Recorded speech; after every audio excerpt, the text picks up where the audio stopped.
தயவுசெய்து யாவரும் அமருங்கள். இப்பொழுது தேவனுடைய வார்த்தைக்கு நாங்கள் கடந்து செல்வோம்.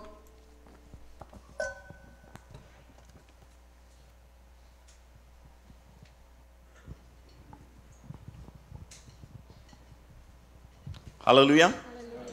காணோம். ஹல்லேலூயா. கர்த்தர் நல்லவர். இதுவரைக்கும் வழி நடத்தி வந்த தேவன் அவர் இன்னமும் வழி நடத்த அவர் உண்மையுள்ளவராயிருக்கிறார். ஹல்லேலூயா. அநேக சாட்சிகளை நாங்கள் ஒவ்வொருவரும் கேட்டோம், ஒவ்வொரு நீங்க கேட்டீங்க. ஒவ்வொருடைய வாழ்க்கையிலும் கர்த்தர் எவ்விதமாக அவருடைய வாழ்க்கையில நன்மைகளை செய்தார். நீங்க சாட்சி சொல்லலைன்னு சொன்னா உங்களுடைய வாழ்க்கையில கர்த்தர் நன்மைகள் செய்ய வேண்டிய அர்த்தம் இல்ல. உங்களுடைய வாழ்க்கையில கர்த்தர் அதிகமாய் செய்திருக்கிறார். ஆனா அந்த காரியத்தை இந்த இடத்துல நீங்க சொல்ல சிலவுல நீங்க தாமதித்திருக்கலாம், இல்லாவிட்டால் அதை மறுத்திருக்கலாம். ஆனால் கர்த்தர் உங்களுடைய வாழ்க்கையில் நன்மைகளை செய்கிறார். ஹல்லேலூயா. இந்த நேரத்திலுமாக நாங்கள் தேவனுடைய வார்த்தையை கடன் சொல்ல போறோம். நாங்கள் யாவரும் தலைகளை தாழ்த்தி நாங்கள் ஜெபம் பண்ணுவோம். சர்வ வல்லமையுள்ள ஆண்டவரே, இந்த அருமையான இந்த காலை வேளையிலும் ஆண்டவரே உம்முடைய நாமத்தை உயர்த்தி நாங்கள் உம்மை பாடி துதித்து சாட்சிகள் மூலமாகவும் காணிக்கைகள் மூலமாகவும் ஒவ்வொரு காரியங்கள் மூலமாக உம்முடைய நாமத்தை நாங்கள் உயர்த்தி கொண்டிருக்கிறோம். ஆண்டவரே ஆண்டவரே எல்லா நாமத்துக்கும் மேலான நாமத்தை உடைய கர்த்தாதி கர்த்தர் நீர் ஒருவர் எங்கள் நடுவிலே ஆண்டவரே உலாவுகிற தேவனாய், அசைவாடுகிற தேவனாய், பெரிய காரியங்கள் நடப்பிக்கிற தேவனாய் இருப்பதற்காக நன்றி செலுத்துகிறோம். ஆண்டவரே இந்த காலை வேளையிலும் ஆண்டவரே நீர் எங்களோடு பேசும் வேண்டும்படியாய் ஜெபிக்கிறோம். ஒரு மனுஷனுடைய சத்தத்தை யாரும் கேட்டு விடாதபடி கர்த்தருடைய சத்தத்தை கேட்கும்படியாய் ஆண்டவரே ஒவ்வொருடைய செவியலையும் இருதயங்களையும் நீர் திறந்தருளும்படியாய் ஜெபிக்கிறோம். ஆண்டவரே கர்த்தாவே நீர் பேசும் ஆண்டவரே. வார்த்தைகளை அனுப்பி குணமாக்குகிற தேவன், வார்த்தைகளை அனுப்பி விடுதலையாக்குகிற தேவன் நீர் ஆண்டவரே. ஆண்டவரே இந்த காலை வேளையிலும் ஆண்டவரே நீர் கிரியை நடப்பிக்கும்படியாக இயேசுவின் நாமத்தினாலே ஜெபிக்கிறோம் நல்ல பிதாவே. ஆமென் ஆமென் ஆமென். இந்த அருமையான நல்ல காலை வேளையிலுமாக தேவனுடைய வார்த்தையை இந்த இடத்துல பகிர்ந்து கொள்வதற்கு கர்த்தர் நல்ல ஒரு தருணத்தை தந்திருக்கிறார். அது மாத்திரமல்ல எங்களுடைய சபையின் போதகருக்கும் சபை ஊழியர் எல்லாருக்கும் நான் நன்றியை செலுத்துகிறேன். கர்த்தர் என் தந்தை ஏற்படுத்தின நேரத்துக்காய் கர்த்தர் ஒருவருக்கே மகிமையை செலுத்துகிறேன். நாங்கள் தேவனுடைய வார்த்தைக்கு கடந்து செல்வோம்னு சொன்னால் தேவனுடைய வார்த்தையிலே சொல்லப்பட்டிருக்கிறது, உன்னுடைய புத்தி உன்னை பாதுகாக்கும். அதாவது எங்களை ஒருவருடைய கர்த்தர் எங்களுக்கு புத்தியை தந்திருக்கிறார், புத்திமதிகளை தந்திருக்கிறார், நிறைய ஆலோசனைகளை இந்த வேதாகமத்திலே தந்திருக்கிறார். ஆகவே எங்களுடைய புத்தி தான் எங்களை காப்பாற்றும். அதாவது கர்த்தருக்குள்ளாக நாங்கள் இருக்கின்ற பொழுது கர்த்தர் சொல்லுகின்ற அந்த வார்த்தைகளின் படி கர்த்தருடைய புத்திமதிகளை யார் யாரெல்லாம் கேட்டு அந்த புத்திமதிகளுக்கு கீழ்ப்படிந்து நடக்கிறார்களோ அவருடைய வாழ்க்கையில கர்த்தர் அவர்களை பாதுகாக்கிற தேவனாயிருக்கிறார். ஆகவே உன் புத்தி உன்னை பாதுகாக்கும் என்றதான சில தலைப்பினூடாக உங்களோடு கூட நான் பேச விரும்புகின்றேன். நாங்கள் திருப்பிக் கொள்வோம் சொன்னால் யோபுவின் புத்தகம் 28வது அதிகாரம் 28வது வசனத்திலே, ஜோப் சாப்டர் 28 verse 28 அந்த பகுதியிலே கடைசி பகுதியை நாங்கள் பார்க்கின்ற பொழுது, அடுத்தவரை நீங்க சுத்தமாக வாசிக்கலாம். மனுஷனை நோக்கி இதோ ஆண்டவருக்கு பயப்படுவதே ஞானம், ஞானம் பொல்லாப்பை விட்டு விலகுவதே புத்தி என்றார் என்று சொன்னான். பாருங்க, பொல்லாப்பை விட்டு விலகுவதே புத்தி. இந்த உலகத்திலே நாங்கள் இந்த பொல்லாத ஒரு உலகத்திலே வாழுகின்றோம். ஆனால் இந்த தேவனுடைய வார்த்தை தெளிவாக சொல்லுகின்றது, பொல்லாப்பை யார் யாரெல்லாம் விட்டு விலகுகிறார்களோ அவருடைய வாழ்க்கையில கர்த்தருடைய பயம், கர்த்தருக்குள்ளாக அவர் வாழுகின்ற அந்த வாழ்க்கை என்ன நடக்கிறது, அவர்களை புத்திமானாக நடக்க பண்ணுகிறதா இருக்கிறது. எத்தனை பேர் விளங்கிக் கொள்றீங்க? இந்த பொல்லாத உலகத்திலே வந்து இந்த பொல்லாப்பை யார் யாரெல்லாம் உங்களுடைய வாழ்க்கையில் உங்களுக்கு நன்றாக தெரியும் எது நல்லது எது கெட்டது என்று சொல்லி. அவை யார் யார், எந்த ஒரு மனுஷனும் இந்த பொல்லாப்பை பொல்லாங்கான காரியங்களை விட்டு அவன் விலகி அதற்கு விலகி கர்த்தருக்கு முன்பாக நேர்மையான பாதையில் நடக்கிறானோ அவனுடைய வாழ்க்கையிலே கர்த்தர் புத்தியை கொடுக்கின்றாரு. அவனுடைய வாழ்க்கையிலே அவன் கர்த்தருக்கு பயந்து அவன் நடக்கிறவனா இருக்கின்றான். அது மாத்திரமல்ல, மத்தேயு சுவிசேஷ புத்தகம் 7வது அதிகாரம் 24வது வசனத்தை நாங்கள் பார்க்கின்ற பொழுது, மேத்யூ சாப்டர் 7 verse 24 அந்த பகுதியை நாங்கள் பார்க்கின்ற பொழுது வேதத்திலே அழகாக சொல்லப்படுகிற இன்னொரு காரியம், ஆகையால் நான் சொல்லிய இந்த வார்த்தைகளை கேட்டு இவைகளின்படி செய்கிறவன் எவனோ அவனை கன்மலையின் மேல் தன் வீட்டை கட்டின புத்தியுள்ள மனுஷனுக்கு ஒப்பிடுவேன். ஆகவே ஆண்டவராகிய இயேசு கிறிஸ்து அந்த மலை பிரசங்கங்களை அவர் சொல்லி அங்க முடிக்க போகிற அந்த நேரங்கள் வருகின்ற பொழுது அவர் சொல்லுகின்றாரு, தேவன் சொல்லுகின்றார், கர்த்தர் சொல்லுகின்றார், இயேசு கிறிஸ்து அவர் சொல்லுகின்றாரு, நான் சொல்லிய இந்த வார்த்தைகளை கேட்டு இவைகளின்படி எவன் நடக்கிறானோ, கர்த்தராகிய இயேசு கிறிஸ்து சொல்லுகிறதான வார்த்தைகளின் படி அதை கேட்கிறது மாத்திரமல்ல, அதன்படி யார் யாரெல்லாம் நடக்கிறார்களோ அவர்கள் மாத்திரமே புத்தியுள்ளவர்களாக இருக்கிறார்கள். அவர்கள் மாத்திரமே அங்க புத்தியுள்ளவர்களாக அங்க கண்மலையின் மேலே கட்டப்பட்ட புத்தியுள்ள ஒரு மனுஷனுக்கு ஒப்பிடுவானாக சொல்லப்படுகிறது. ஆகவே இந்த காலை வேளையிலுமாக எங்களுடைய வாழ்க்கையை குறித்து நாங்கள் சிந்திக்க வேண்டியவர்களாக இருக்கிறோம். நாங்கள் யார் மேல எங்களுடைய வாழ்க்கையை நாங்கள் கட்டி கொண்டு இருக்கிறோம்?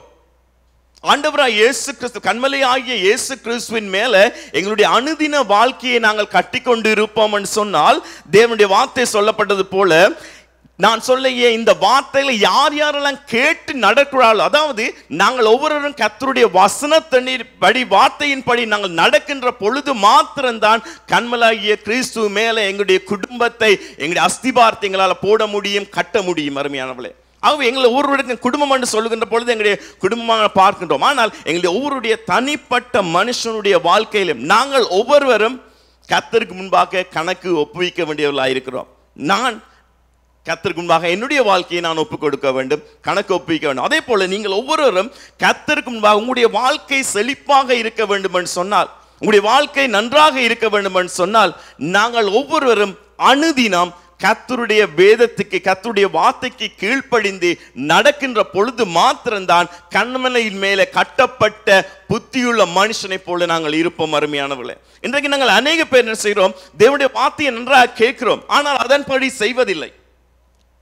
எத்தனை பேர் ஒத்துக்கொள்றோம்? நிறைய வார்த்தைகளை நாங்கள் கேட்கிறோம், தேவனுடைய வார்த்தை எங்களுக்கு நன்றாக தெரியும், ஆனால் அதன்படி செய்வதற்கு நாங்கள் மறுக்கின்றோம், இல்லாவிட்டால் கொஞ்சம் பின்வாங்கி கொள்ளுகிறோம், இல்லாவிட்டால் அதன்படி நாங்கள் நடக்க நாங்கள் முயற்சிக்கிறோம், பல காரியங்கள் நாங்கள் எடுக்கிறோம்.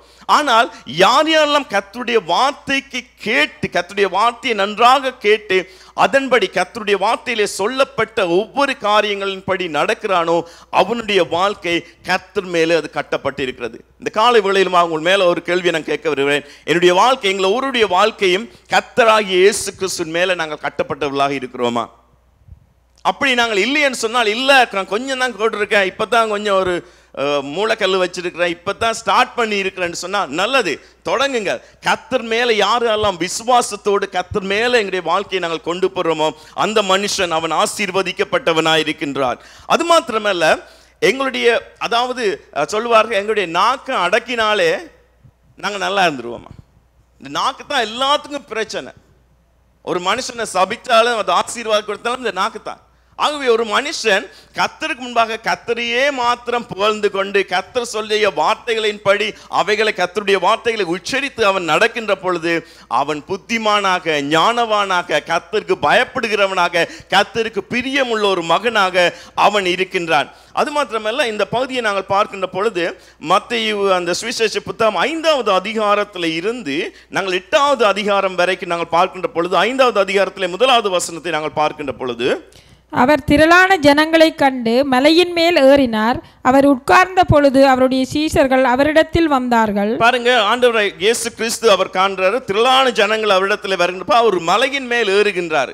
ஆகவே அந்த மலை பிரசங்கம் என்று எங்களுக்கு நன்றாக தெரியும். ஆகவே அந்த மலையில ஏறி இயேசு கிறிஸ்து ஜனங்களுக்கு அவர் தன்னுடைய உபதேசங்களை சொல்லுகின்றாரு. ஆகவே அந்த 5வது அதிகாரம், 6வது அதிகாரம், 7வது அதிகாரம், 8வது அதிகாரம் 1வது வசனத்தை பார்க்கின்ற பொழுது, அவர் மலையிலிருந்து இறங்கின போது திரளான ஜனங்கள் அவருக்கு பின் சென்றார்கள். அங்க மலையில ஏறுகின்றாரு. 8வது அதிகாரத்துல மலையில இறங்குறதை நாங்கள் காணக்கூடிய கிட்டத்தட்ட அந்த 3 அதிகாரங்களும் இயேசு கிறிஸ்து ஜனங்களுக்கு உபதேசங்களை சொல்லி கொண்டிருந்தாரு. ஆகவே இந்த உபதேசங்களை நாங்கள் பார்க்கின்ற பொழுது இந்த வேதாகமத்தினுடைய முழு ரகசியங்களும், இல்லாவிட்டால் ஒரு மனுஷன் எவ்விதமாக இந்த பூமியிலே வாழ வேண்டும், கர்த்தருடைய வருகை, கர்த்தருடைய ரட்சிப்பு, எல்லாவற்றையும் குறித்து இந்த அதிகாரம் அழகாக தெளிவாக அது எடுத்து குறைக்கிறது காணப்படுகிறது.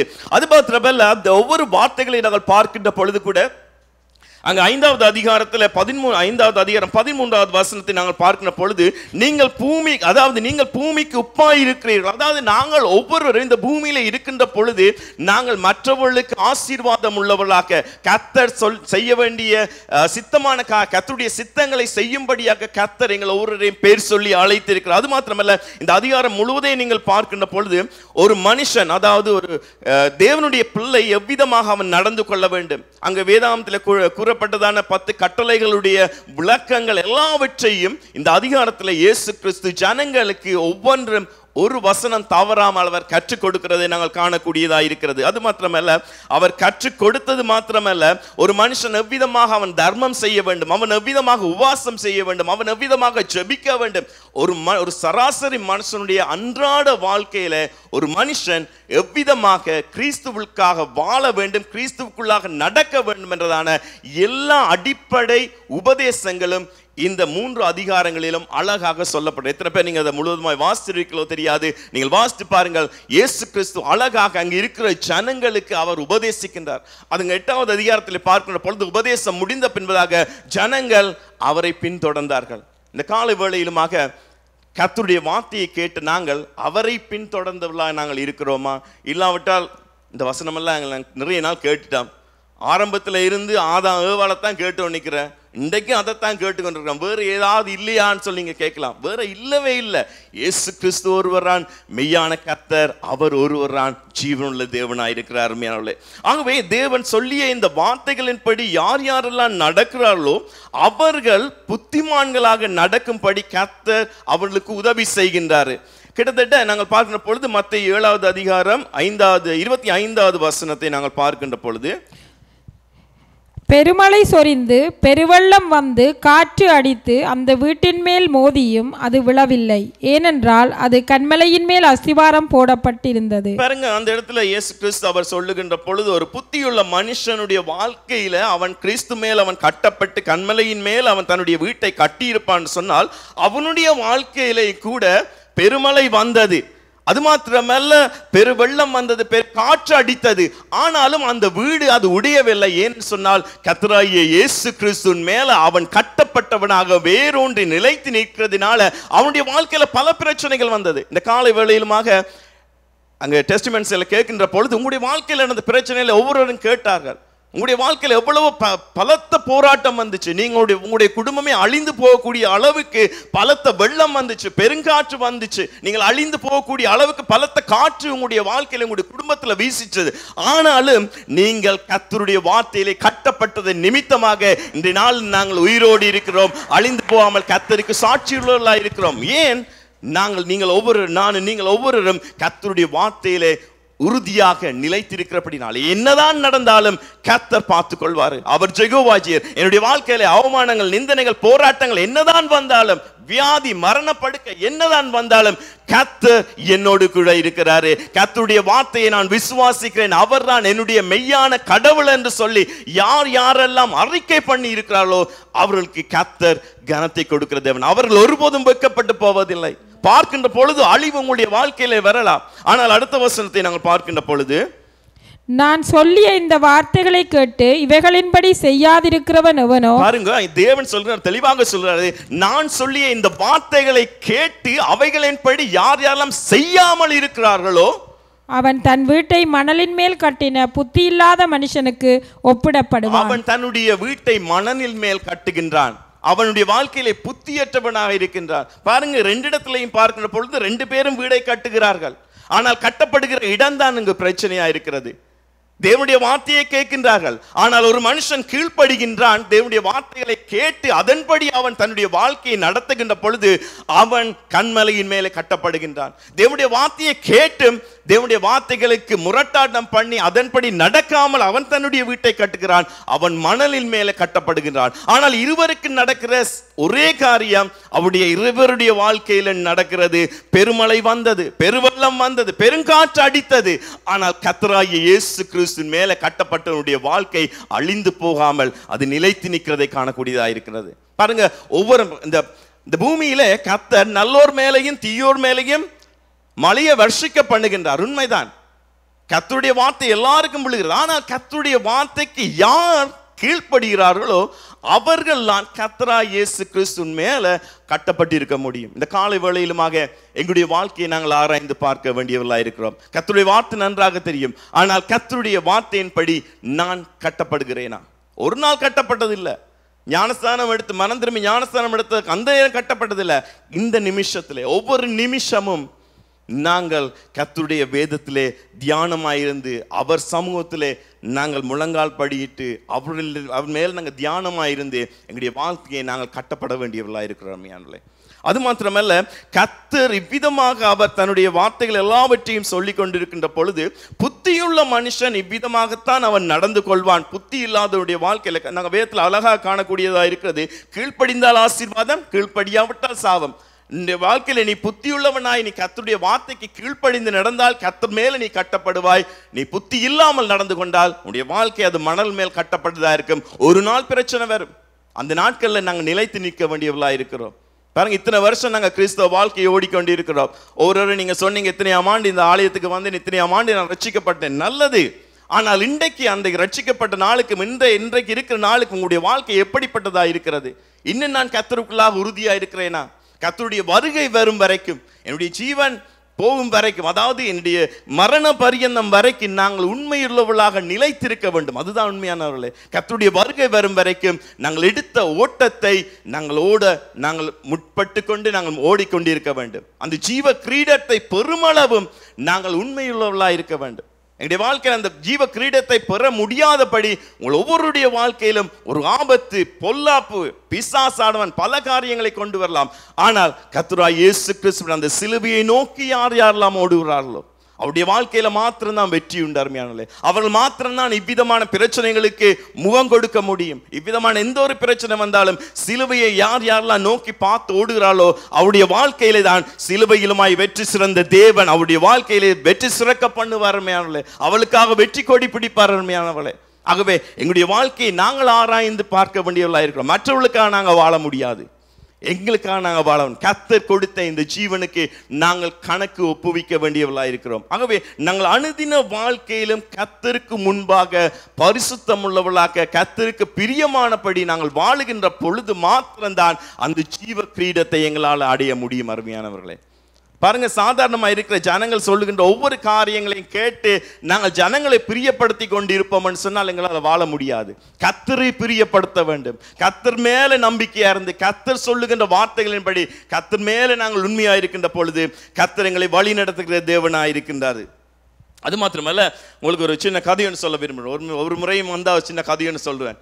ஒரு முறை ஒரு காட்டுக்குள்ள 5 தவளைகள் அது போய்கொண்டுச்சான். என்ன தவளை கதை, பரவாயில்ல கேளுங்க. தவளைகள் போய்கொண்டுச்சு. அந்த தவளைகள் எல்லாம் நன்றாக ஆடி பாடி சந்தோஷமாய் போகின்ற பொழுது, தங்களை மறந்து அதுகள் சந்தோஷமாய் போகின்ற பொழுது, ஒரு பெரிதான குழிக்குள்ளே 3 தவளைகள் விழுந்து விட்டது மாறி.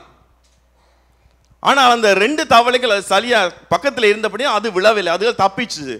அந்த 2 தவளைகளும் பார்த்து சொல்லிச்சுது, ஐயா, என்னதான் இருந்தாலும் நீங்களோட கண் போகிற பாதையில இருக்கணும். நீங்க பார்க்காம இப்ப விழுந்துட்டீங்க, சரி விழுந்துட்டீங்க, ஆனா இனி இந்த குழியில இருந்து உங்களால வெளியால வர முடியாது. இந்த குழி பயங்கர படுகுழியா இருக்குது. இதுல இருந்து உங்களால வர்றதுக்கு எந்தவித ஒரு ஆதாரமும் இல்லை. இந்த குழிக்குள்ள பயங்கரமான பாம்பெல்லாம் இருக்குது, அது உங்களை சாப்பிட்டுரும். இனி உங்களால் அந்த 3 உங்களால் வரவே வெளியால வர முடியாது, எங்களால் உதவியும் செய்ய முடியலாது.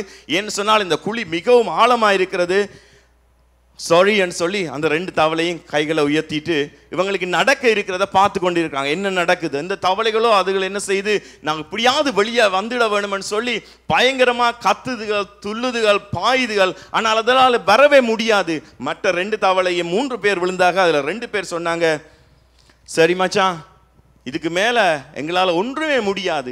எவ்வளவோ பிஸ்னஸ் செஞ்சு பார்த்தோம், எல்லாத்துலேயும் கீழே இருக்கிறோம், எல்லாத்துலேயும் இப்போ கீழவே இருக்கிறோம், அடி மட்டத்தில் இருக்கிறோம், எங்களால் முன்னுக்கு வரவே முடியாது, நாங்கள் இப்படியே இருந்து சாக வேண்டியது தான் சொல்லி இருக்கிற தவளைகள் மற்ற தவளைகளையும் அதைரியப்படுத்தி கொண்டிருந்தது. மேலே இருந்து பார்த்து சொன்னாங்க, சாரி பிரதர், எனக்கு உங்களை ஹெல்ப் பண்ணவே முடியாது, எங்களை மன்னிச்சு கொள்ளுங்கன்னு சொல்லி அவைகள் மெல்லமாக நடக்க போச்சு. ஆனால் அதுக்குள்ள ஒரு சுட்டி தவளை மண்டி இருந்துச்சு. அது சொல்லிச்சு, இவங்களை ஒரு தட்ட பேச்சும் அது கேட்கல, அது பாயுது போகுது, எப்படியாவது நான் வெளியால வந்துட வேணுமென்ற ஒரு நோக்கத்தோடு இருக்கு. இவங்க சொன்ன எதையுமே அது கணக்கு எடுக்கல. மேலே இருந்து சொன்னவங்க, நடுவுக்குள்ளேன்னு சொன்னவங்க, கீழேன்னு சொன்னவங்க, ஒன்றையும் அது கணக்கு எடுக்கல. அது பாயுது போகுது, அதால முடியல. 7வது கட்டத்தில் அந்த தவளை மறுபடியும் கீழே விழுந்துட்டு யோசிச்சு பார்க்குது. அது மேலேயே பார்த்து கொண்டுச்சு, இந்த வானத்தை நான் வெளியால போவேன், நான் வெளியால போவேன். அதுக்குள்ள ஒரு தன் நம்பிக்கை இருந்துச்சு. ஏதோ ஒரு வகையில ஏதோ ஒரு அங்க இருந்த மர வேறுகளை பிடிச்சு அது மேல வந்துட்டு மற்ற 2 தவளையும் பார்த்து சொல்லிச்சா, நான் வந்துட்டேன் வெளியால. அவங்க சொன்னாங்க, எப்படிடா இப்படியான ஒரு படுகொலியிலேருந்து உன்னால எப்படி வர முடிஞ்சது? ஏன் மற்ற 2 பேரால வர முடியாது? நான் மேல மட்டும்தான் பார்த்தேன், நான் கீழே எதையும் பார்க்கல, பாம்பையும் பார்க்கல, பல்லியையும் பார்க்கல, ஒண்டையும் பார்க்கல, உங்களுடைய பேச்சையும் நான் கேட்கல. நான் மேல பார்த்து நான் வருவேன்ட, நான் வந்துட்டேன். கடைசியா அந்த 2 தவளையும் கேட்டுச்சான், நான் சொன்னது உனக்கு ஒன்றுமே கேட்கலையாண்டு. அசனா எனக்கு சைடு, எனக்கு எப்படி நீங்க சொல்றதான் கேட்கும். இந்த உலகத்திலே வாழுகின்ற பொழுது பல மனுஷர்கள் பல காரியங்களை சொல்வாங்க. ஏங்க இயேசு கிறிஸ்துவ மட்டும்தான் நோக்கி பார்த்துக்க, என்னதான் சொல்லிட்டு போட்டு உங்களை கீழே தள்ளி போடலாம், நீங்க அழிஞ்சிருவீங்க, இனி உங்களால நடக்க முடியாது பிரதர், இனி உங்களோட குடும்பம் இப்படியே அழிந்து போகலாம்னு சொல்லி கொண்டு பல பேர் பல காரியங்களுடைய வாழ்க்கையில சொல்லலாம். ஆனால் நாங்கள் அந்த புத்தியுள்ள தவளையை போல கர்த்தரை நோக்கி நான் முன்னுக்கு வருவேன். கர்த்தர் என்னோட இருக்கிறார், கர்த்தருக்கு பலத்தை தந்திருக்கிறார். பலவீன நேரங்களில் கர்த்தர் என்ன பலப்படுத்துவாரு, பாபத்து நேரங்களில் கர்த்தர் எனக்கு உதவி செய்வார்னு சொல்லி அந்த பலத்தோடு இருக்கின்ற பொழுது கர்த்தர் எங்களை உயர்த்துவாருமையானவளே. யார் சொல்றதையும் கேட்காதீங்க. பிசாசு பல காரியங்களுடைய வாழ்க்கையில உங்களை கீழே போடும்படியாக பல மனுஷர்களை பாவித்து உங்களுடைய வாழ்க்கையை அழிக்கும்படியாக பல காரியங்களை சொல்லலாம். ஆனால் கர்த்தர் சொல்லுகின்ற வார்த்தைகளை மாத்திரம் கேளுங்க. கர்த்தர் என்ன சொல்லுகிறாரோ அதன்படி நாங்கள் நடக்கின்ற பொழுது கர்த்தர் எங்களை வாளாக அல்ல, அவர் தலையாக உயர்த்துகிற தேவன், மேலாக நிமித்த பண்ணுகிற தேவன், மேலாக உயர மேல உயர உயர எங்களை கொண்டு போகிற தேவன், அவர் நம்முடைய தேவனாக இருக்கிறார். ஹல்லேலூயா, ஹல்லேலூயா. வேதாகமத்தில் அதே போல இயேசு கிறிஸ்து சொல்லுகின்ற பொழுது அவர் சொல்லுகின்றாரு, மத்தேயு 25வது அதிகாரம் 1வது வசனத்திலிருந்து 13வது வசனம் வரைக்கும் நீங்கள் பார்க்கின்ற பொழுது நீங்க வாசிக்க தேவையில்லை. மேத்யூ சாப்டர் 25 verse 1 to 13 அந்த பகுதியை பார்க்கின்ற பொழுது அந்த கன்னிகைகளை குறித்து சொல்லப்படுது. 10 புத்தியுள்ள கன்னி, அந்த கன்னிகைகளை குறித்து சொல்லப்படுகின்ற பொழுது புத்தியுள்ள கன்னிகைகள் அவர்கள் மணவாளனை சந்திக்கும்படியாக ஆயத்தத்தோடு அவர்கள் காரியங்களை செய்தார்கள். புத்தி இல்லாதவர்களோ மணவாளன் வருவார் என்று தெரியும், ஆனாலும் அதற்கு ஆயத்தமற்றவர்களாக காரியங்களை செய்தார்கள். 2 பேரும் கன்னிகைகள்லாம் 2 பேரும் தான் போறாங்க, 2 குரூப்பும் தான் போகுது. ஆனால் புத்தியுள்ளவர்கள் கர்த்தரை சந்திப்பதற்கு, மணவாளனை சந்திப்பதற்கு ஆயத்தம் உள்ளவர்களாக அவர்கள் தென்பட்டார்கள். அதே போல இந்த காலை வேளையிலுமாக கர்த்தராகிய இயேசு கிறிஸ்து, மணவாளனாகிய இயேசு கிறிஸ்து அவர் வரப்போறாரு. அவர் வருகின்ற பொழுது நாங்கள் புத்தியுள்ளவர்களாக, இந்த புத்தியுள்ள கன்னிகளைப் போல அனுதினமும் நாங்கள் ஆயத்தத்தோடு கூட அவருக்காக நாங்கள் காத்திருக்க வேண்டும். அருமையானவர்களே, அப்படி வருகையில் நாங்கள் யாரும் விடுபட்டு போய்க்கூடாது. இத்தனை வருஷம் நாங்கள் ஓடிட்டோம், ஆனாலும் கர்த்தருக்கு முன்பாக கர்த்தரோடு கூட இருக்கின்ற பொழுது கர்த்தர் ஒருபோதும் எங்களை கைவிட மாட்டார். எங்களுடைய வாழ்க்கையில அநேக கீழான நிலைமைகள் வரும், கர்த்தரை விட்டு விலகி போகக்கூடிய பல சந்தர்ப்பங்கள் வரும். பல சந்தர்ப்பங்களை பிசாசானவன் கொண்டு வருவான், குடும்பத்திலேயே பல காரியங்கள் வரும். ஆனாலும் கர்த்தரை கம்பீரமாய் நாங்கள் பாடி ஆராதித்து கர்த்தருக்குள்ளேயே நாங்கள் உறுதியாக இருக்கின்ற பொழுது நாங்கள் ஒருபோதும் நாங்கள் கீழே போவதில்லை. அருமையானவர்களே, அது மாத்திரமல்ல, இந்த ஆயத்தம் என்று சொல்லுகின்ற பொழுது எனக்கு நல்ல ஞாபகம் இருக்குது. ஏர்போர்ட்டுக்கு போய் எத்தனை பேர் ஏர்போர்ட்டுக்கு போயிட்டு கடைசி அந்த கேட்டுக்கு போகிற நேரத்தில் பார்த்தா பாஸ்போர்ட்டை விட்டுட்டு வந்துடுவாங்க. ஓமா இல்லையா? பிக்னிக்கு போவாங்க, எல்லாம் இறைச்சி எல்லாம் கொண்டு போவாங்க, ஆனால் கேஸ் டேங்க் கொண்டு போக மறந்துடுவாங்க. ஓமா இல்லையா? ஏன்னு சொன்னால் ஆயத்தம் எப்படிப்படுதுன்னு சொன்னால் நாங்கள் முன்பதாகவே ஆயத்தப்பட்டு கடைசி நேரத்தில் போயிட்டு அதுக்கு பிறகு போய் பாஸ்போர்ட் வாங்க இல்லாத உங்களால், அங்கே அந்த பீச்சில் போயிட்டு உங்களால் கேஸ் டேங்க் எடுக்க முடியாது. ஆனால் அதுதான் சொல்றேன், ஆயத்தம், கர்த்தரை சந்திப்பதற்குரிய ஆயத்தம் எல்லா காரியங்களும் எங்களுடைய அனுதின வாழ்க்கையிலும் இருக்க வேண்டும். அனுதினமாக ஒரு நாள் தொடங்கி விட்டான்னு சொன்னால் கர்த்தரை நான் ஆயத்தத்தோடு அவரை சந்திக்க வேண்டும், கர்த்தரை சந்திக்க வேண்டும், அவருடைய அபிஷேகங்களை பெற்றுக்கொள்ள வேண்டும். நாங்கள் பார்ப்போம்னு சொன்னால் 1 சாமுவேலின் புத்தகத்தை நாங்கள் திருப்பிக் கொள்ளோம்னு சொன்னால் 1 சாமுவேலின் புத்தகம் 18வது அதிகாரம் 5வது வசனத்தை நாங்கள் பார்க்கின்ற பொழுது 1 Samuel chapter 18 verse 5 அந்த பகுதியை நாங்கள் பார்க்கின்ற பொழுது 18வது அதிகாரம் 5வது வசனத்திலே, தாவீது சவுல் தன்னை அனுப்புகிற இவ்விடத்திற்கு போய் புத்தியாய் காரியத்தை நடப்பித்ததினால் சவுல் அவனை யுத்த மனுஷரின் மேல் அதிகாரியாக்கினான். அவன் எல்லா ஜனத்தின் கண்களுக்கும் சவுலுடைய ஊழியக்காரரின் கண்களுக்கும் கூட பிரியமாயிருந்தான். பாருங்க, தாவீதை பார்க்கிற பொழுது இங்க சவுல் தாவீதை அனுப்புகின்ற பொழுது அவன் போகின்ற எல்லா காரியங்களிலும் கர்த்தர் தாவீதோடு கூட இருந்ததினால் அவன் செய்கிற எல்லா காரியங்களையும் புத்தியாய் நடந்து கொண்டான். அவன் செய்கிற அந்த புத்திமதியான காரியங்கள், அதாவது அவனுடைய புத்தி அவனுடைய சொந்த புத்தியில் அல்ல, அவன் கர்த்தரை நம்பி இருந்தபடியா கர்த்தர் அவனுக்கு நல்ல ஒரு ஆலோசனை கர்த்தராக இருந்து ஆலோசனை வழங்கி கொண்டே இருந்தான். ஆகவே தாவீது செய்கிற ஒவ்வொரு காரியங்களும் அவன் புத்திமானாக நடந்து கொண்டான். அருமையானவர்களே, அது மாத்திரமல்ல, நாங்கள் ஆதியாகமம் 39வது அதிகாரம் 3வது வசனம் அந்த பகுதியிலே நாங்கள் பார்க்கின்ற பொழுது 3வது வசனம் 15வது வசனம், ஜெனிசிஸ் 39 verse 3 and 15 அந்த பகுதியை நாங்கள் பார்க்கின்ற பொழுது கர்த்தர் எவ்விதமாக அங்கு யோசேப்போடு கூட அவன் செய்கிற காரியங்கள் எல்லாவற்றையும் கர்த்தர் வாய்க்க பண்ணினார்.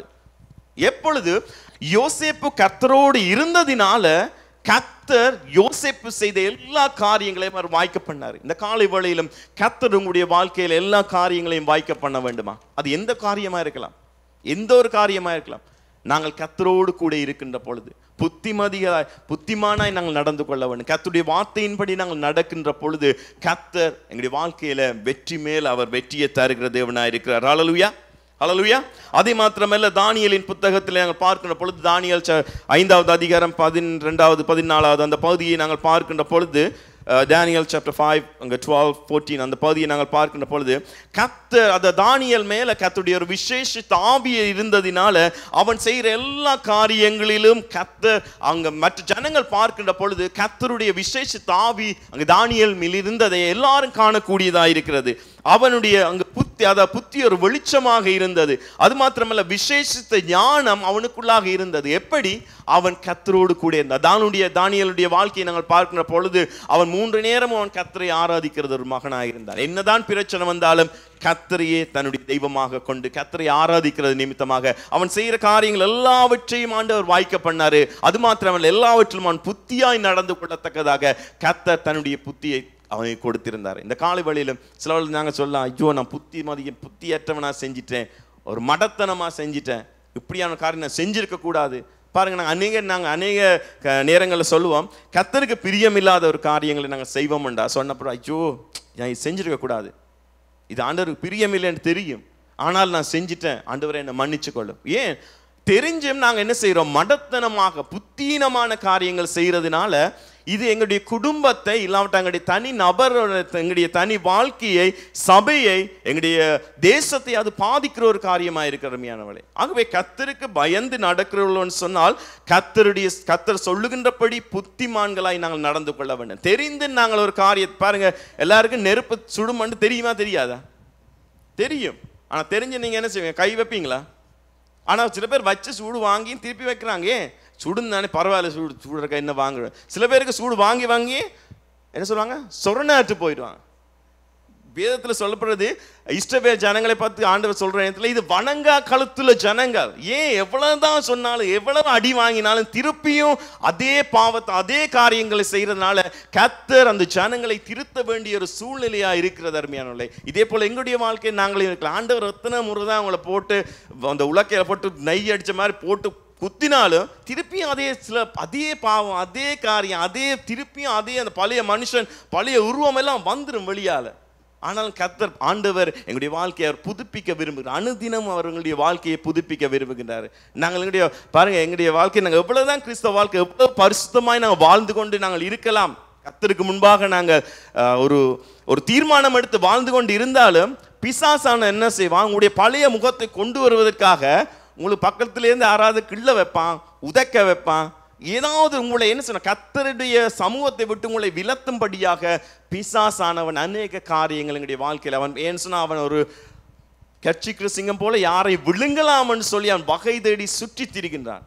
அவனுக்கு வேறு யாரையும் இல்லை, யாரு கர்த்தருடைய பிள்ளைகள், யாரு கர்த்தரை உண்மையாக நேசிக்கிறார்களோ அவர்களை விழுத்துவதுதான் அவனுடைய குறிக்கோளாக இருக்கிறமையானவளே. இந்த காலை வேளையிலுமாக கர்த்தருக்கு முன்பாக நாங்கள் உண்மையாக நாங்கள் இருப்போம்னு சொன்னால் எங்களுடைய வாழ்க்கையில பிரச்சனைகள் வரும் அருமையானவர்களே. ஆனால் வந்தாலும் கர்த்தர் எங்களுடைய வலது கரத்தை எங்களை பிடித்து வழி நடத்துவதனால நாங்கள் விழுந்து போக மாட்டோம். ஏன்? கர்த்தருடைய கரத்தை பிடிச்சிருக்கிறார்.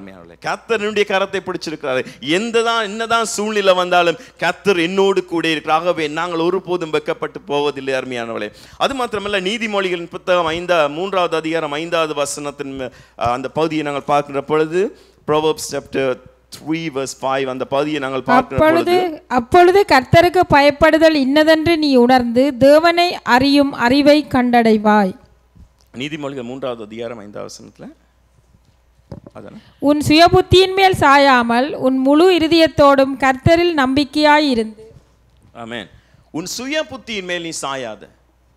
உன் முழு இருதயத்தோடு கர்த்தர் மேல நீ நம்பிக்கையா இருக்க வேண்டும். அது மாத்திரமல்ல, அப்பொழுது அப்படி நாங்கள் செய்கின்ற பொழுது உன் வழிகள் எல்லாவற்றையும் உன் வழிகள் எல்லா நிலைகளிலும் கர்த்தரை நினைத்துக்கொள், அவர் உன் பாதைகளை செவ்வை பண்ணுவார். எங்களுடைய சுய புத்தியின் மேல சாய்வோம்னு சொன்னால் எந்த ஒரு காரியமா இருந்தாலும், எந்த ஒரு நாள் தொடங்க போகுதா, எந்த ஒரு காரியமா இருந்தாலும் கர்த்தருடைய சமூகத்தில் ஒப்பு கொடுங்க. ஆண்டவரே, இந்த புதிய நாளுக்காய் நன்றி ஆண்டவரே. இந்த நாளிலும் நான் நடக்க வேண்டிய பாதைகளை நீர் எனக்கு கற்றுத்தாரும். நான் எந்த பகுதியில் போக வேண்டும் ஆண்டவரே, எப்படி நான் பேச வேண்டும், எல்லாவற்றையும் எனக்கு போதித்து தாரும்னு சொல்லி கேட்கின்ற பொழுது கர்த்தர் அழகாக எங்கள் ஒவ்வொருவரையும் அவர் வழி நடத்த அவர் உண்மையுள்ளவராக இருக்கிறார். அருமையானவர்களே, அது மாத்திரமல்ல, அங்கே வேதத்தில் சொல்லப்படுறது, நீ என்னத்தை சம்பாதிக்காட்டியும் பரவாயில்ல, புத்தியை சம்பாதித்துக்கொள், நீ புத்திமானா இருக்க வேண்டும். அவை அந்த புத்தி, தெளிவான புத்தி வேணும்னு சொன்னால் அது ஆண்டவராய் இயேசு கிறிஸ்துவோடு மாத்திரம் அவர் தருகின்ற அந்த தெளிந்த புத்தியை அவர் எங்களுக்கு தருகின்ற தேவனாய் இருக்கின்றார். நீதிமொழிகள் 14வது அதிகாரம் 1வது வசனம் அந்த பகுதியை நாங்கள் பார்க்கின்ற பொழுது, Proverbs 14:1 அந்த பகுதியை பார்க்கின்ற பொழுது, அங்க புத்தியுள்ள ஸ்திரீ தன்னுடைய வீட்டை கட்டுகின்றாள், புத்தி இல்லாதவளோ தன்னுடைய கைகளினாலே அந்த வீட்டை அவள் இடித்து போடுகிறாளாம். பாருங்க, ஒரு புத்தியுள்ள ஸ்திரீ தன்னுடைய வீட்டை கட்டுவதற்கு அவள் புத்திமதி ஒரு புத்தியாக அவள் இருக்க வேண்டும் சொன்னால் அவள் கர்த்தரோடு இசைந்து இருக்கின்ற பொழுது அவள் தன்னுடைய வீட்டை அவள் கட்டி கொண்டு இருக்கின்றாள். ஆனால் புத்தி இல்லாதவள் சொன்னால் தன்னுடைய கைகளினாலே அந்த வீட்டையை உடைத்து போடுகின்றாள். பாருங்க, அழகாக ஒரு பழமொழியாக சொல்லப்பட்ட இந்த காரியங்களாக இருந்தாலும் எங்களுடைய அனுதின வாழ்க்கைக்கு அது மிகவும் ஒரு ஆசீர்வாதமான வாழ்க்கையாக இருக்கிற அருமையானவளே. நாங்கள் இன்னொரு காரியத்தை நாங்கள் பார்ப்போம்னு சொன்னால் 1 சாமுவேலின் புத்தகம் 13வது அதிகாரத்துக்கு நாங்கள் திருப்போம்னு சொன்னால் 1 Samuel chapter 13 அந்த பகுதியை நாங்கள் பார்க்கின்ற பொழுது 8வது வசனத்தில் இருந்து 1 Samuel chapter 13 verse 8 அந்த பகுதியை நாங்கள் பார்க்கின்ற பொழுது, அவன் தனக்கு சாமுவேல் குறித்த காலத்தின்படி 7 நாள் மட்டும் காத்திருந்தான். சாமுவேல் கில்காலுக்கு வரவில்லை. ஜனங்கள் அவனை விட்டு சிதறி போனார்கள். அப்பொழுது சவுல், சர்வாங்க தகன பலியையும் சமாதான பலியையும் என்னிடத்தில் கொண்டு வாருங்கள் என்று சொல்லி சர்வாங்க தகன பலியை செலுத்தினான். அவன் சர்வாங்க தகன பலி இட்டு முடிகிற போது இதோ சாமுவேல் வந்தான். சவுல் அவனை சந்தித்து வந்தனம் செய்ய அவனுக்கு எதிர்கொண்டு போனான். நீர் செய்தது என்ன என்று சாமுவேல் கேட்டதற்கு, சவுல், ஜனங்கள் என்னை விட்டு சிதறி போகிறதையும் குறித்த நாட்களின் திட்டத்திலே நீர் வராததையும் பெலிஸ்தர் மித்மாசிலே கூடி வந்திருக்கிறதையும் நான் கண்டபடியினாலே கில்காலில் பெலிஸ்தர் எனக்கு விரோதமாய் வந்து விடுவார்கள் என்றும் நான் இன்னும் கர்த்தருடைய சமூகத்தை நோக்கி விண்ணப்பம் பண்ணவில்லை என்றும் எண்ணி துணிந்து சர்வாங்க தகன பலியை செலுத்தினேன் என்றான்.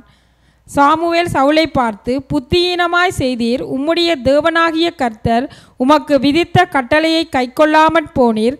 மற்றபடி கர்த்தர் இஸ்ரவேலின் மேல் உம்முடைய ராஜ்ய பாரத்தை என்றென்றைக்கும் ஸ்திரப்படுத்துவார். இப்போதோ உம்முடைய ராஜ்ய பாரம் நிலை நிற்காது. கர்த்தர் தம்முடைய இருதயத்திற்கு ஏற்ற ஒரு மனுஷனை தமக்கு தேடி அவனை கர்த்தர் தம்முடைய ஜனங்கள் மேல் தலைவராய் இருக்க கட்டளையிட்டார். கர்த்தர் உமக்கு விதித்த கட்டளையை நீர் கைக்கொள்ளவில்லையே என்று சொன்னான். பாருங்க, அழகாக நீங்க இந்த வசனத்தை நல்லா கேட்டீங்க. பாருங்க, சாமுவேல் அங்கு சொல்லுகின்றாரு சவுலிடத்திலே, நான் வரும் வரைக்கும் நீ காத்திருக்க வேண்டும். ஆனால் சவுல் என்ன செய்யறார்? காத்திருந்து பார்த்தாரு, சாமுவேலை காணல. ஆகவே சாமுவேல் செய்ய வேண்டிய காரியங்களை சவுல் முட்கொண்டு செய்கிறதை நாங்கள் காணக்கூடியதா இருக்கிறது. பாருங்க, ஒரு ஊழியக்காரன் அந்த இடத்துல சொல்லுகின்ற அந்த காரியத்தை அங்க அவன் ஒரு காத்திருக்க ஆயத்தம் இல்லாமல் அவசரப்பட்டு ஒரு காரியம் செய்கிறதுனால அவனுடைய வாழ்க்கையில அங்க பாருங்க, சாமுவேல் சொல்லுகிறார், சவுலே, நீர் புத்தீனமாய் காரியங்களை செய்தீர். கர்த்தருடைய வார்த்தையை நீர் அவமதித்திருக்கின்றேன்.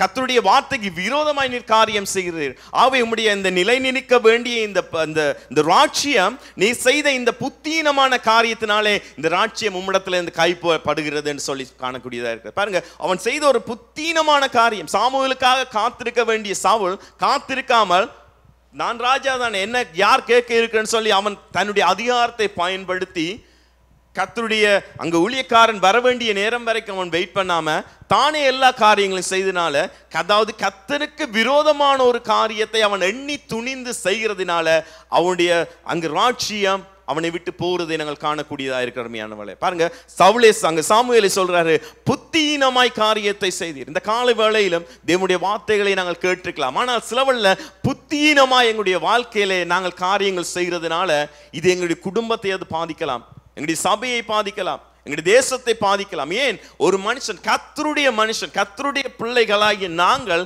கர்த்தருக்கு பிரியமில்லாத காரியங்களை செய்கின்ற பொழுது அதற்குரிய தண்டனைகள் அங்கே வருகிறதையும் காணக்கூடியதா இருக்கிறது. நாங்கள் கர்த்தரிடத்துல மன்னிப்பு கேட்டுக்கலாம். பாருங்க, எங்களுடைய அதாவது எங்களுடைய பாவங்கள் எல்லாம் எங்களுக்கு மன்னிக்கப்பட்டிருக்கோமா இல்லையா? கர்த்தர் எங்களை மன்னிச்சிட்டார். ஆனால் நாங்கள் கடந்த நாட்களில் செய்த அந்த பாவமான காரியங்கள் என்ன செய்யறது? சிலவில் எங்களுடைய ஞாபகத்துக்கு வருகின்றது. பாருங்க, உதாரணம் சொன்னா, ஒரு ஆளை நாங்கள் கொலை செய்து விட்டேன், கொலை செய்து நான் மறந்துட்டேன். ஆனால் அந்த கொலை எப்படியும் என்னுடைய மனதில் இருக்கிறது, என்னுடைய பாவங்கள் மன்னிக்கப்பட்டிருக்கிறது. ஆனாலும் அந்த குற்ற உணர்வு எங்களை அது தொடர்ந்து கொண்டே இருக்கும் அருமையானவர்களே. அதை யாராலையும் அதை எடுக்க முடியாது. எங்களுடைய ஜீவன் போகும் வரைக்கும் அந்த குற்ற உணர்வு அது இருக்கும். ஆனால் கர்த்தருக்குள்ளாக இருக்கின்ற பொழுது பரிசுத்த ஆவியானவர் எங்களை தேற்றவாள் என்று சொன்னாரு. நீ செஞ்சது பிள்ளைதான், நான் என்னுடைய இரத்தத்தினால உன்னை கழுவி மன்னிச்சிட்டேன், அந்த குற்ற உணர்வுல இருந்து நீ வெளியால வந்துரு, இனி உன்னை யாரும் குற்றப்படுத்த, நான் உன்னை குற்றப்படுத்தல, நான் உன்னை மன்னிச்சிட்டேன். கர்த்தர் எங்களுக்கு பரிபூர்ண சமாதானத்தை கொடுக்கும். ஆனால் உலக மனுஷர்கள் என்ன சொல்வார்கள்? கொலை செஞ்சவன் தானே போறான், அவர்கள் எங்களை குற்றம் சாட்டலாம்.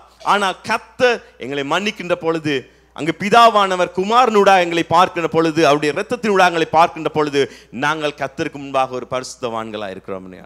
கர்த்தருடைய பாவங்கள் எல்லாவற்றையும் மன்னித்து எங்களை நீதிமான்களாய் அவர் மாற்ற அவர் உண்மையுள்ள தேவனாக இருக்கிறார். ஆனால் நாங்கள் செய்ய வேண்டிய ஒரே காரியம், நாங்கள் புத்திமான்களாய் நாங்கள் நடந்து கொள்ள வேண்டும். திரும்ப திரும்ப ஒரு அதே காரியத்தை நாங்கள் செய்வோம்னு சொன்னால் அதிலே ஒரு அர்த்தம் இல்லைன்னு சொல்லுவாங்க. பழக பாலும் புளிச்சிட்டு, சில வழியில் பாலம் நல்லா சொல்றீங்க, பழக பாலும் புளி. சில வழியில் நாங்கள் செய்கிற காரியம் தொடர்ந்து செய்கிறதுனால கர்த்தர் மேல அந்த இருக்க வேண்டிய அந்த பயம் அற்று போனவர்களா இருக்கிறோம் அருமையானவர்களே. ஆனால் கர்த்தர் விரும்புகிற காரியம், கர்த்தருக்கு முன்பாக நாங்கள் பயத்தோடு நடுக்கத்தோடும் பரிசுத்தம் உள்ளவாக, அவர் பரிசுத்தர், அவர் பரிசுத்தத்தை விரும்புகிற தேவன். எங்களுடைய அனுதின வாழ்க்கையில அவர் தன்னுடைய பரிசுத்த இரத்தத்தை சிந்தி எங்கள் ஒவ்வொருவரையும் மீட்டெடுத்திருக்கிறார். அவருடைய இரத்தம் எங்களை கழுவி சுத்திகரித்து கொண்டிருக்கிறது. ஆகவே நாங்கள் இந்த உலகத்துக்குரியவர்கள் அல்ல, நாங்கள் கர்த்தரால் வேறு பிரிக்கப்பட்டவர்கள். நாங்கள் ஒவ்வொருவரும் தேவனுடைய இயேசு கிறிஸ்து எங்கள் ஒவ்வொருவரையும் பேர் சொல்லி அழைத்திருக்கின்றார். ஆகவே அவருக்குரியவர்கள்,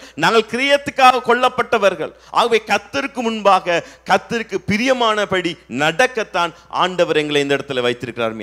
கர்த்தரை ஆராதிக்க வேண்டும், கர்த்தரை தொழுது கொள்ள வேண்டும். ஆனால் முழு இருதயத்தோடு கூட, முழு மனதோடு, முழு ஆத்மாவோடு கூட, அது மாத்திரமல்ல பரிசுத்தத்தோடு கூட நாங்கள் ஆராதிக்க வேண்டும். பரிசுத்தம் இல்லாமல் யாரும் தேவனை தொழுது கொள்ள முடியாது. அது யாரா இருக்கலாம், பரிசுத்தம் இல்லாமல் கர்த்தரை யாரும் தொழுது கொள்ளவோ நமஸ்கரிக்கவே முடியவே முடியாது. ஆகவே அந்த பரிசுத்தத்தை கொடுக்கக்கூடியவர் அந்த மகா உன்னதமானவர், அந்த பரிசுத்த தெய்வம். அவரால் மாத்திரம்தான், அவருடைய இரத்தம் மாத்திரம்தான் எங்களை கழுவி எங்களை சுத்திகரித்து எங்களை பரிசுத்தமாக்க முடியும் அருமையானவர்களே. ஆகவே இந்த சவுல் செய்த இந்த காரியம் ஒரு புத்தியற்ற ஒரு காரியம். அவனுடைய ராஜ்ய பாரத்தையே அங்கு ஒரு எக்ஸ்கியூஸ் ஒன்றும் இல்லை. இந்த ராஜ்ய பாரம் முன்னே விட்டு நீங்கிறா, அது நீங்கி போயிடுச்சு. ஏன்? ஒரு காரியம், அவன் இங்கே சாமுவேல் வருகின்றாரு, அவன் அங்கே ஆராதனை செய்து முடிக்கிற நேரத்தில் வர ஒரு கொஞ்ச நேரம் அவனால் காத்திருக்க முடியாமல் போய்விட்டது. இந்த காலை வேளையில் சில வேளை நாங்களும் கர்த்தருடைய சமூகத்தில் நாங்கள் இருந்து ஜெபம் பண்ணி கொண்டிருப்போம். கர்த்தருடைய பதில் எங்களுக்கு கிடைக்கவில்லை என்று சொன்னால் எங்களுடைய சுயத்திலே நாங்கள் காரியங்களை செய்ய விடுவோம். கர்த்தர் ஆசீர்வாதத்தை கொண்டு வராரு, ஆனால் அந்த ஆசீர்வாதத்துக்கு நாங்களே சில வேளை தடையாக இருந்திருக்கலாம் அருமையானவர்களே. ஆகவே அது இல்லாதபடி கர்த்தருடைய சமூகத்தில் நாங்கள் இருந்து ஒவ்வொரு காரியங்களையும் செய்ய வேண்டியவர்களாக இருக்கிறோம். இன்னொரு காரியத்தை நாங்கள் பார்ப்போம்னு சொன்னால் 1 நாளாகமம் புத்தகம் 21வது அதிகாரம் 8வது வசனத்தில், மன்னிக்க வேண்டும், 21வது அதிகாரம் 1வது வசனத்தை நாங்கள் பார்க்கின்ற பொழுது 1 நாளாகமம் புத்தகம் 21வது அதிகாரம் 1வது வசனத்திலே, சாத்தான் இஸ்ரவேலுக்கு விரோதமாய் எழும்பி இஸ்ரவேலை தொகையிடுகிறதற்கு தாவீதை ஏவி விட்டது. பாருங்க, யாரு? சாத்தான் இஸ்ரவேலுக்கு விரோதமாக எழும்பி இஸ்ரவேலை தொகையிடுவதற்காக தாவீதை ஏவி விட்டான். தெளிவாக அழகாக வேதம் நன்றாக சொல்லுகிறது. சாத்தான் இஸ்ரவேல் ஜனங்களுக்கு விரோதமாக, இஸ்ரவேல் ஜனங்கள் கர்த்தரால் தெரிந்து கொள்ளப்பட்டவர்கள், கர்த்தருக்குரியவர்கள், கர்த்தரை நமஸ்கரிக்கிற பிள்ளைகள், இவர்களுடைய வாழ்க்கை இவர்களுக்கு விரோதமாக காரியங்களை செய்யும்படியாக தாவீதை அவன் ஏவி விட்டு காரியங்கள் செய்யறதை நாங்கள் காணக்கூடியதாக இருக்கிறது. பாருங்க, நாங்கள் அந்த பகுதியை தொடர்ந்து நாங்கள் பார்க்கின்ற பொழுது 2வது வசனத்திலே, அப்படியே தாவீது யோவாப்பையும் ஜனத்தின் சேர்வைக்காரரையும் நோக்கி, நீங்கள் போய் பெயர்சபா தொடங்கி தான் மட்டும் இருக்கிற இஸ்ரவேலை எண்ணி அவர்கள் இலக்கத்தை நான் அறியும்படிக்கு என்னிடத்தில் கொண்டு வாருங்கள் என்றான். பாருங்க, அங்க அதாவது ஜனங்களை இலக்கம் பார்க்கும்படி பெயர்சபா தொடங்கி அங்க தான் வரைக்கும் உள்ளதான இஸ்ரவேல் ஜனங்கள் எத்தனை பேர் இருக்கிறார்கள் சொல்லி அங்க அறிந்து கொள்ளும்படியான ஒரு காரியத்தை ஏற்படுத்தி சாத்தான் தாவீதை பயன்படுத்தி அந்த இஸ்ரவேல் ஜனங்களுக்கு விரோதமான ஒரு காரியங்களை நாங்கள் செய்யக்கூடியதா காணக்கூடியதா இருக்கிறது. பாருங்க, கர்த்தருக்கு பிரியமற்ற ஒரு காரியத்தை செய்கின்ற பொழுது தொடர்ந்து அந்த பகுதியில் நாங்கள் பார்க்கின்ற பொழுது 21வது அதிகாரத்தில் 9வது வசனத்திலே, அப்பொழுது கர்த்தர் தாவீதின் ஞான திருஷ்டிக்காரனாகிய காத்துடனே பேசி, அங்க காத்தோடு கூட கர்த்தர் பேச, காத் என்ற நபரோடு கூட ஆண்டவர் பேசி அந்த காத் அந்த ஊழியக்காரனை அனுப்பி அங்க தாவீதோடு கூட பேசும்படியாக கர்த்தர் அனுப்புறதை நாங்கள் காணக்கூடியதா இருக்கிறது. 12வது வசனத்திலே, 3 வருஷத்துக்கு பஞ்சமோ அல்லது உன் பகைஞரின் பட்டயம் உன்னை விட்டு பின்தொடர நீ உன் சத்துருக்களுக்கு முன்பாக முறிந்தோடி போக செய்யும் 3 மாத சங்காரமோ அல்லது 3 நாள் கர்த்தருடைய தூதன் இஸ்ரவேலுடைய எல்லையெங்கும் சங்காரம் உண்டாகும்படி தேசத்தில் நிற்கும் கர்த்தருடைய பட்டயமாகிய கொள்ளை நோயோ, இவைகளில் ஒன்றை தெரிந்து கொள் என்று கர்த்தர் உரைக்கிறார்.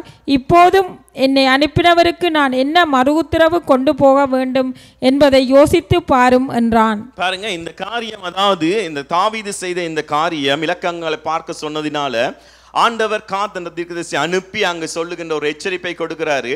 நீர் செய்த இந்த காரியத்தின் நிமித்தம், அதாவது 3 வருஷம் உடைய தேசத்துல பஞ்சம் ஏற்பட வேண்டுமா? நீங்க செஞ்ச பிழைக்குரிய தண்டனை என்ன வருதுன்னு சொன்னால் 3 வருஷம் தேசத்துல பஞ்சம் உருவாக வேண்டுமா? இல்லாவிட்டால் 3 மாத காலம் எதிரிகள் உங்களை துரத்தி அடிக்க நீங்கள் ஓடிக்கொண்டே இருக்க வேண்டுமா? இல்லாவிட்டால் 3 நாள் வரைக்கும் கர்த்தருடைய தூதன் வந்து உங்களுடைய எல்லை எங்கிலும் வந்து ஒரு சங்காரம் நடக்க போறது. எது வேணும்? தாவீது கடைசியாக சொல்லுகின்றாரு, ஒரு மனுஷனுடைய கைகளை விழுவதை பார்க்கிலும் கர்த்தருடைய கைகளில் விழுவது நல்லதுன்னு சொல்லி கடைசியாக 3 நாள் தூதருடைய சங்காரத்துக்கு அவன் ஒப்புக்கொண்டு ஓகே பண்றான். அவன் சொல்லுகின்ற பொழுது இந்த சங்காரம் எப்படிப்பட்டதுன்னு சொன்னால் 13வது வசனத்திலே, அப்பொழுது தாவீது காத்தை நோக்கி, கொடிய இடுக்கணில் அகப்பட்டிருக்கிறேன், இப்போது நான் கர்த்தருடைய கையிலே விழுவேனாக, அவருடைய இரக்கங்கள் மகா பெரியது, மனுஷர் கையிலே விழாதிருப்பேனாக என்றான். 14வது வசனத்திலேயும், ஆகையால் கர்த்தர் இஸ்ரவேலிலே கொள்ளை நோயை வரப்பண்ணினார், அதனால் இஸ்ரவேலில் 70,000 பேர் மடிந்தார்கள். பாருங்க, இஸ்ரவேலிலே 70,000 பேர் மடிந்தார்கள். சாத்தான் தாவீது இது நிமித்தம் அவன் செய்த காரியங்கள் 70,000 பேர் அப்பாவி ஜனங்கள் அங்க மறிக்கிறதை காணக்கூடியதா இருக்கிறது. பாருங்க, புத்தீனமாய் செய்யப்பட்ட இந்த காரியம் அல்லாவிட்டால் சாத்தானுக்கு இடம் கொடுத்து சாத்தான் அவன் செய்த திட்டத்தை அவன் நிறைவேற்றி முடிக்கிறான். ஆனாலும் அவன் தாவீது நல்ல ஒரு தீர்மானத்தான், நான் கர்த்தருடைய கரங்களிலே விழுவதுதான் எனக்கு நல்லது, உத்தமம், நான் செஞ்சது புலதான், ஆனாலும் கர்த்தருடைய சமூகத்திலே நான் விழுவதுதான் நல்லன்னு சொல்லி அவன் தன்னுடைய குற்றத்தை அவன் ஒப்புக்கொள்ளுகின்றான், கர்த்தருடைய பாதத்தில் அவன் விழுகின்றான். ஆனால் கர்த்தர் கொடுத்த தண்டனை அது நிறைவேற்றப்பட்டது. எந்த காரியத்தை அவன் தெரிந்து கொண்டானோ அதை ஆண்டவர் நிறைவேற்றார். இந்த காலை வேளையிலும் நான் என்ன காரியம் சொல்ல வர்றேன்னு சொன்னால், எங்களுடைய வாழ்க்கையிலும் சாத்தான் உங்களுடைய குடும்பத்தை அழிக்கும்படியாக, உங்களுடைய குடும்பத்தை சீர்குலைக்கும்படியாக பல காரியங்களை அவன் ஏவி கொண்டிருக்கலாம், எந்த ஒரு காரியம். ஆனாலும் தாவீது எவ்விதமாக அவன் புத்தீனமாய் காரியங்களை செய்தானோ அதே மாதிரி நாங்கள் செய்யாதபடி எங்களுக்கு தெரியும் இது சாத்தானால வருகின்ற பல சூழ்ச்சியான காரியங்கள். ஆனாலும் கர்த்தருடைய பாதத்திலே விழுவதுதான் எனக்கு நல்லதுன்னு சொல்லி கர்த்தருடைய சமூகத்திலே யாரெல்லாம் முழங்கால் படிட்டு, ஆண்டவரே நீர் பார்த்து கொள்ளும் ஆண்டவரே, என்னுடைய குடும்பத்தில் ஆண்டவர் எவ்விதமான ஒரு கொள்ளை நோய் வந்திருக்கிற ஆண்டவரே, என்னுடைய குடும்பத்தில் எவ்விதமான பிசினஸ்ல ஒரு நட்டம் வந்திருக்கு ஆண்டவரே, என்னுடைய குடும்பத்தில் ஒரு பிரச்சனை வந்திருக்கு, எந்த ஒரு காரியமா இருந்தாலும் மனுஷனிடத்துல போய் சொல்ல வேண்டாம், கர்த்தருடைய பாதத்திலே அமைந்திருந்த ஆண்டவரே நீர் என்னை பாதுகாத்துக் கொள்ள மாட்டவர், நீர் எனக்கு விடுதலை தாருமென்று சொல்லி கேட்கின்ற பொழுது, புத்தியாய் நாங்கள் நடந்து கொள்ளுகின்ற பொழுது நாங்கள் கண்மலையின் மேலே கட்டப்பட்டவர்களாக இருக்கிறோம். அருமையான இந்த காலை வேளையிலும் அருமையானவர்களே, நாங்கள் அழிந்து போய்விடாதபடி, நாங்கள் உண்மையாக எங்களுடைய வாழ்க்கையில பல புயல்கள் என்னதான் வந்தாலும் கர்த்தர் எங்களோடு கூட இருக்கிறார். சீஷர்களோடு கூட இயேசு கிறிஸ்து அக்கறைக்கு போவோம் என்று சொல்லுகின்ற பொழுது அவர் எல்லாரும் அங்கு கப்பலில் போகின்ற பொழுது, படகிலே போகின்ற பொழுது இயேசு கிறிஸ்து அவர் அணியத்திலே அவர் நன்றாக நித்திரை கொண்டார். ஆனாலும் அந்த அவர்கள் போகின்ற சீஷர்கள் எல்லாம் போகின்ற பொழுது கடலிலே பயங்கரமான புயல் ஏற்பட்டது, பயங்கரமான அலைகள் ஏற்பட்டுச்சு. அங்கே கப்பலே அது கவிழ்ந்து போகக்கூடிய அளவுக்கு, படகெல்லாம் கவிழ்ந்து போகக்கூடிய அளவுக்கு பயங்கரமான ஒரு சூழ்நிலை இருந்துச்சு. அங்கே சீஷர்கள் இது எங்களால் முடியாது என்று சொல்லி இயேசு கிறிஸ்துவை அங்கே போய் எழுப்புகிறார்கள். ஆண்டவர் என்ன சொல்றார்? அற்ப விசுவாசிகளேன்னு சொல்லி போட்டு ஆண்டவர் என்ன சொல்றாரு? கடலையும் காற்றையும் அவர் அதட்டினார், எல்லாம் அமைதலாயிற்று. அந்த எல்லா சூழ்நிலையிலும் அது நன்றாக வந்தது. இந்த காலை வேளையிலும் இயேசு கிறிஸ்துவுடைய எங்களுடைய வாழ்க்கையை ஒப்புக் கொடுக்கின்ற பொழுது கர்த்தருடைய நாமத்தினாலே உங்களுக்கு விரோதமாக எந்த காரியம் வந்தாலும் இயேசு கிறிஸ்துவின் நாமத்தினால் நீங்கள் அதட்டுகின்ற அமைதலாயிரு, என் இயேசு பார்த்துக் கொள்வாரு, என் இயேசு என்னோடு இருக்கிறாரு, எந்த பிரச்சனை வந்தாலும் நீ அமைதலாயிரு, கர்த்தர் என்னோடு கூட இருக்கிறார், என்னை வழி நடத்தினது அவன், வனாந்திரத்தில் என்னை வழி நடத்தி வந்தார், என்னை மரண படுக்கையிலும் என்னை நடத்தி வந்த தேவன், அவர் என்னோடு கூட இருக்கிறாரு, எந்த பிரச்சனைகளும் என்னை மேற்கொள்ள முடியாது, நீ அமைதலாயிரு என்று நாங்கள் சொல்லுகின்ற பொழுது எல்லாம் அமைதலாயிருக்கும். ஏன்? இந்த உலகத்தை அண்ட சராசரங்களையும் உருவாக்கின கர்த்தர் எங்களோடு கூட இருக்கிறார். அந்த அதிகாரத்தை ஆண்டவர் எங்கள் ஒவ்வொருவருக்கும் தந்திருக்கிறாரு. அந்த அதிகாரத்தை எடுத்து பயன்படுத்த நாங்கள் ஆயத்தமுள்ளவர்களாக இருக்கிறோமா? இந்த காலை வேளையிலுமா யாருமா எழுந்தின்றவனுமா கண்களை மூடினவனுமாக ஆண்டவராய் இயேசு கிறிஸ்து அவர் என்னையும் உங்களையும் நேசிக்கிறார். அவருடைய அன்பு ஒருபோதும் மாறாதர்மையாவளே. எங்களுடைய அன்பு நாங்கள் மாறி போயிருக்கலாம், கர்த்தர் மேலே வைத்திருந்த அன்பு, ஆதியில இருந்த அன்பெல்லாம் இல்லாமல் போயிருக்கலாம். ஆனால் அவர் மாறாத தேவன், எங்களுக்காக எல்லாவற்றையும் செய்து முடித்தவர், அவர் எங்களோடு கூட இருக்கிறார். எல்லா கண்கள் மூடி இருக்கும் வேளையில், தலைகள் குனிந்திருக்கும் வேளையில் இன்றைக்கு அருமையாக தேவனுடைய வார்த்தையை நாங்கள் கேட்டிருக்கிறோம். ஆண்டுடைய வார்த்தையை கேட்டு அதன்படி நடக்காமல் இருந்தோம் என்றால் இந்த கால வேளையில் மனம் திரும்புவோம். புத்திமதிகளை கேட்டு அதன்படி நடக்கிறவன் அவன் ஆசீர்வதிக்கப்பட்டவனாக, அவன் பலனடைந்தவனாக, சிறப்பட்டவனாக இருப்பான். ஆனால் புத்திமதிகளை கேட்டு அதன்படி நடவாதவன் பிரச்சனைகள் வரும் வேளையில், கஷ்டங்கள் வரும் வேளையில் அவன் அழிந்து போய் விடுவான் என்றதை பார்க்கிறோம். எல்லா கண்கள் மூடியிருக்கும் வேளையில், கர்த்தாவே, நான் இத்தனை வருட காலமாக எத்தனையோ வார்த்தைகளை கேட்டு என்னுடைய சொந்த விருப்பப்படி நடந்திருக்கிறேன், நான் புத்திகீனமாய் நடந்திருக்கிறேன், எனக்கு ஆண்டவரே மன்னித்தள்ளும், என்னை இந்த காலவெளியில் ஒப்பு கொடுக்கிறேன் என்று சொல்லுகிறவர்கள் மாத்திரம் ஒருத்தருக்கும் நீங்கள் பயப்பட தேவையில்லை, ஒருத்தருக்கும் வெட்கப்பட அவசியம் இல்லை. ஆண்டவரே, உம்முடைய வார்த்தையை நீர் பேசும், நான் கேட்டு அதன்படி நடக்கிறேன் என்று ஒப்பு கொடுக்கிறவர்களுக்காக நான் ஜெபம் பண்ண போகிறேன். அப்படிப்பட்டவர்கள் யாம் கரங்களை நான் சொல்லும் முதலே நீங்கள் கரங்களை உயர்த்துகிறீங்க. கர்த்தர் உங்களோடு கிரியை நடப்பித்திருப்பதற்காக கர்த்தரை துதிக்கிறேன். எங்களை நேசிக்கிற நல்ல தாப்பனே, இந்த கால வேளையிலேயும் அருமையான உங்களுடைய திரு வார்த்தைகளை, ஆண்டவர் பரிசுத்தமான உங்களுடைய வார்த்தைகளை, அன்பின் ஆண்டவர் இந்த புனிதமான வார்த்தைகளை எங்கள் மேலே ஆலோசனையாக எங்களுக்கு ஆண்டவா எங்கள் மேலே கிருபையாக இருக்கிறதுனால ஆலோசனையாக தந்ததுக்காக ஸ்தோத்திரம் சுவாமி. இந்த வார்த்தைகளை கேட்டு நாங்கள் ஆண்டவா இன்றிலிருந்து இன்னமும் ஆண்டவா பலனடைந்து உங்களுக்குள்ள உறுதியாக புத்தியாக நடப்போம் என்று சொல்லி தீர்மானம் எடுத்திருக்கிற ஒவ்வொருவருக்காக ஜெபம் பண்ணுகிறேன்.